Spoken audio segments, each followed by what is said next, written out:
entendu, comme chaque dimanche depuis maintenant plusieurs semaines, attristés de ne pouvoir nous rassembler pour célébrer le jour du Seigneur, pour sanctifier ce jour qui lui est consacré, pour nous mettre ensemble à son écoute et réaliser une part importante de ce qu'est notre vie chrétienne, d'être convoqués, de nous rassembler, comme le signifie le mot même d'Église. Mais il nous faut faire contre mauvaise fortune bon cœur, et néanmoins, avec toute notre foi, toute notre charité et toute notre espérance, nous tourner en ce jour du Seigneur, nous tourner vers lui, et particulièrement ce dimanche qui est le dernier de l'année liturgique et qui nous fait célébrer la Seigneurie du Christ, sa souveraineté sur tout l'univers. Le Christ est roi de l'univers. Une fête qui a été promue par le pape Pie XI, donc assez récemment, au XXe siècle, et qui voulait stimuler les chrétiens dans leur rayonnement dans la société, pour que le règne du Christ ait une influence sur la vie sociale. À y regarder à simple vue humaine, en tout cas en France et en Europe, il y a une forme d'échec à cette royauté sociale du Christ, tant il est vrai que les églises aujourd'hui sont vides à cause des circonstances sanitaires, mais tant il est vrai aussi que, indépendamment de ces circonstances, les églises ont peine à rassembler des foules. Ici, à mes yeux, Jongenage et Pusignan, si nous atteignions un petit pourcentage et demi de la population totale chaque dimanche à la messe, c'est bien le maximum, 1% et demi. Alors que devons-nous faire de cette fête ? Si nous sommes ce petit reste, ce petit peuple de Dieu qui, vaille que vaille, cherche à être fidèle à son Seigneur. La première chose, c'est de ne pas désespérer, bien entendu, de ne pas nous laisser décourager, de ne pas nous laisser accabler par une vue trop humaine sur le mystère de l'Église, sur le mystère de notre propre vie spirituelle, sur le mystère du salut. Et aujourd'hui, nous voulons, comme contempler, quoi qu'il arrive, le Christ roi, et roi non seulement de la société, ça c'est notre vocation de le faire rayonner, mais roi de l'univers. Et la parole de Dieu nous le présente bien ainsi. Il est le roi de l'univers tout entier. Et il a comme acquis cette seigneurie universelle par sa résurrection. Le Christ est roi parce qu'il est vivant, éternellement. Même la mort ne l'a pas vaincu. Il est sorti du tombeau vivant, vainqueur de la mort. Et la deuxième lecture de la lettre de saint Paul aux Corinthiens veut nous rappeler ce socle de notre foi. Le Christ est vivant, il n'est plus parmi les morts. Il siège à la droite du Père, et avec le Saint-Esprit et le Père, il règne sur l'univers tout entier. Et lorsque nous nous réunissons à la messe le dimanche, lorsque nous prions personnellement, dans notre cœur, dans nos familles, dans nos maisons, nous sommes en présence de Jésus, le roi vivant. Frères et sœurs, cette joie de la résurrection, nous demandons qu'elle soit souvent renouvelée dans notre cœur. Et ça n'est pas pour rien que les chrétiens se réunissent au moins une fois par semaine à l'église pour célébrer le Christ ressuscité, justement parce que nous ne voulons pas laisser le monde gagner sur notre cœur, mais nous voulons retrouver chaque semaine notre Seigneur vivant, victorieux, roi. Voilà la grâce qu'il nous faut demander dans nos maisons ce matin. Que nous sachions célébrer la résurrection de Jésus.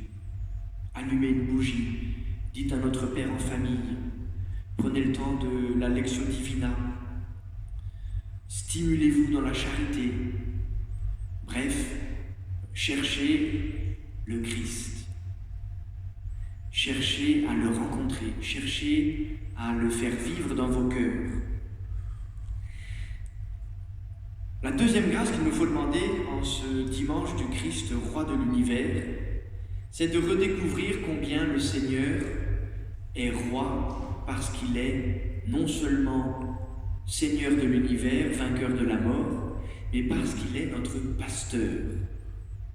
La royauté, c'est une royauté pastorale, une royauté qui prend soin. Et quelle grâce d'entendre ce chapitre 34 du livre d'Ézéchiel, une des pages les plus belles de l'Ancien Testament, mais il y a beaucoup de pages les plus belles, mais c'en est une, où nous voyons que Dieu nous aime comme ses brebis chéries, et qu'il ne veut pas nous laisser égarés, qu'il ne veut pas nous laisser perdus, qu'il ne veut pas nous laisser disperser.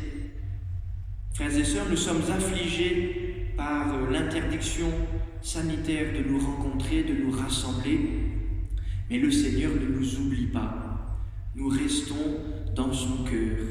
Et même si nous ne le voyons pas actuellement, même si nous ne nous l'éprouvons pas vraiment, nous n'en faisons pas une expérience très palpable, le Seigneur ne nous oublie pas. Il prend soin de nous, il vient nous chercher. Et nous savons dans la foi que de toute épreuve peut sortir, par la grâce de Dieu, un bien plus grand. Et c'est notre espérance aujourd'hui, que l'Église, que la vie des chrétiens, et qu'à travers l'Église et la vie des chrétiens, le monde tout entier soit comme régénéré par l'épreuve que nous traversons, régénéré par la grâce de Dieu qui vient, qui est là, qui est à l'œuvre, qui ne nous oublie pas. Le Christ est un roi pasteur. Et puis enfin, et nous l'entendons bien sûr dans l'Évangile, cet évangile que nous aimons tellement, spécialement dans la communauté Saint-Martin, puisque c'est l'évangile qui est lu le jour de la Saint-Martin, il y a quelques jours. Cet évangile nous montre combien le Seigneur règne par la charité. Le Christ, roi de l'univers, le règne social du Christ, ça n'est pas une théocratie despote, comme des caricatures de la religion pourraient vouloir l'instaurer.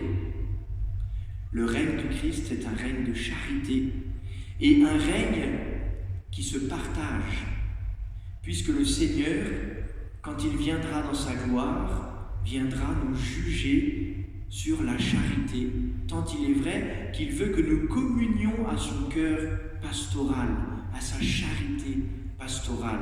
Le Seigneur veut nous associer à son règne en nous faisant vivre de sa propre charité. Mon commandement, le voici. Aimez-vous les uns les autres, nous a dit Jésus. Alors permettez-moi de vous suggérer de faire cette semaine un petit bilan. Le fondateur de la communauté Saint-Martin, M. l'abbé Jean-François Guérin, aimait bien, lorsqu'il s'adressait à nous, séminaristes, profiter de cette échéance annuelle du Christ roi, qui est le dernier dimanche de l'année liturgique, pour nous encourager à faire un bilan, le fameux bilan du Christ roi, qui résonne dans le cœur des séminaristes de la communauté Saint-Martin, chaque année avec une saveur particulière. Puisque vous êtes chez vous à la maison, aujourd'hui, vous n'avez pas le droit vraiment de sortir, prenez le temps peut-être de faire ce petit bilan. Nous allons nous y essayer en communauté dans la semaine. Mes sœurs, je ne sais pas quelle est votre tradition, mais je vous invite à imiter la communauté Saint-Martin, je me permets. Alors, puisque le Seigneur règne par la charité, faisons un examen de conscience sur notre charité. Mais auparavant, faisons un premier examen de conscience sur notre amour de la souveraineté du Christ. Est-ce que vraiment le Christ règne dans mon cœur? Ou malheureusement, est-ce que moi-même, je règne trop dans mon cœur? Je laisse trop mes idées, mes convictions, mes humeurs, mes agacements régner dans mon cœur, régner dans ma charité, ou abîmer ma charité. Ou est-ce que vraiment le Christ souverain de mon cœur me corrige, me guide, m'éclaire, m'encourage, m'affermit dans l'espérance? Faisons ce premier petit examen de conscience. Comment le Christ est-il mon roi? Et puis la deuxième question, comment je participe à son règne par ma charité? Comment j'aime mes frères et sœurs? Comment j'accueille l'amour de Dieu sur moi? Comment je ne me laisse pas gagner par le désespoir, à cause des circonstances, à cause de mes limites? Comment la charité me pousse à reconnaître le Christ dans chacun de mes frères, spécialement dans les plus pauvres? Voilà, frères et sœurs, je vous laisse avec ces deux questions. Comment le Christ est-il mon roi? Comment je participe à son règne de charité? Et tâchons chacun personnellement, en famille aussi, en communauté, à travers ces deux questions, de faire un beau bilan du Christ roi pour dimanche prochain, recommencer sur de nouvelles bases, une nouvelle année liturgique. Amen.